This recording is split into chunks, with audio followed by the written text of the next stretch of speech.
National ఛానల్‌లో అంటే ఒక విచిత్రం జరిగింది. ఇక్కడ నేషనల్ ఛానల్‌లో పిఠాపురం వాసి మైకేల్ మాట్లాడుతూ నేషనల్ మాట్లాడుతూ పవన్ కళ్యాణ్‌కి ఫ్యాన్స్ చాలామంది ఉన్నారు గానీ, పవన్ కళ్యాణ్ ఫ్యాన్స్‌కి అంతా ట్విట్టర్‌లో ఐడీలు ఉంటాయి గానీ, వాళ్ళకి ఓటర్ ఐడీలు ఉండవు. వాళ్ళంతా ఓటేసేవాళ్ళు కాదు. ట్విట్టర్‌లో ఉండే వాళ్ళంతా వేరే వేరే రాష్ట్రాల్లో ఉంటారు. వాళ్ళంతా పవన్ కళ్యాణ్‌కి ఓటేసేవాళ్ళు కాదు వాళ్ళంతా కూడా అని మైకేల్ తెలివిగా అంటే పవన్ కళ్యాణ్ ఫ్యాన్స్ గురించి ఏం చెప్పారో నేషనల్ ఛానల్లో ఒకసారి వినండి.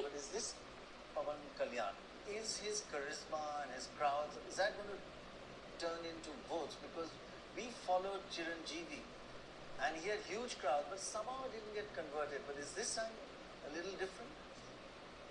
Well, the grace for our star Pawan Kalyan, as he is referred to here in Telugu cinema, is quite huge. In fact, it was quite a surprise to see that he lost from both the seats that he contested in 2019.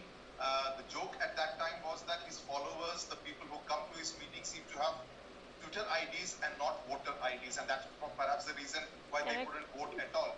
But this time, Pawan Kalyan, given the manner in which he supported Pawan Kalyan, is his విన్నారుగా ఆయన Michael అని అతను పిఠాపురం వాసి Michael అంటే అతను పవన్ కళ్యాణ్కి fans ఉన్నారు కానీ వాళ్ళందరికీ ఐడీలు ట్విట్టర్ ఐడీలు అకౌంట్లు ఉంటాయి అంటే సోషల్ మీడియా అకౌంట్లు ఉంటాయి కానీ వాళ్ళకి ఓటర్ ఐడీలు మాత్రం ఉండవు. ఓటర్ ఐడి కార్డులు ఉండవు. వాళ్ళకి ఓటు వేసే హక్కు ఉండదు వాళ్ళకి అని ఎంత చెప్పే మేము మొత్తుకునేది కూడా అదే, మేము అందరూ చెప్పేది కూడా అదే. ఆయనలో పవన్ కళ్యాణ్ ఓన్లీ ట్విట్టర్కే సీఎం అవుతాడు కానీ ప్రజలకి ఎప్పుడు ప్రజలను ఉద్ధరించే సీఎం అయితే, ప్రజల్ని కాపాడే సీఎం అయితే, ప్రజలకి సేవ చేసే సీఎం అయితే ఎప్పుడు కాలేడని మేము అదే చెప్పేది.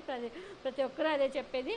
ట్విట్టర్లో మాత్రం పవన్ కళ్యాణ్ సీఎం అని అందరూ ఒప్పుకుంటారు. ఎందుకంటే ఆయనకి మొత్తం అంటే ట్విట్టర్లో ఆయన చిరంజీవి ఫ్యాన్స్ తర్వాత వాళ్ళ కుటుంబం మొత్తం ఫ్యాన్స్ అంతా ఉంటారు కాబట్టి అక్కడ ఆయన ట్విట్టర్లో ఏదో లైక్లు వచ్చేసరికి ట్విట్టర్లో నేనే ఏదో పెద్ద సీఎం అనుకుంటారు. ట్విట్టర్లో సీఎం పవన్ కళ్యాణ్ అని అందరికీ తెలుసు.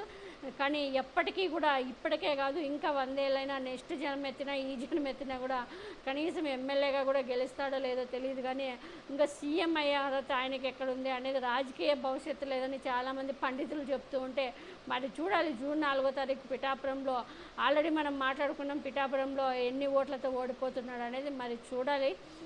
మరి ఆయన అదృష్టం ఎలా ఉందో జూన్ 4న తెలుస్తుంది.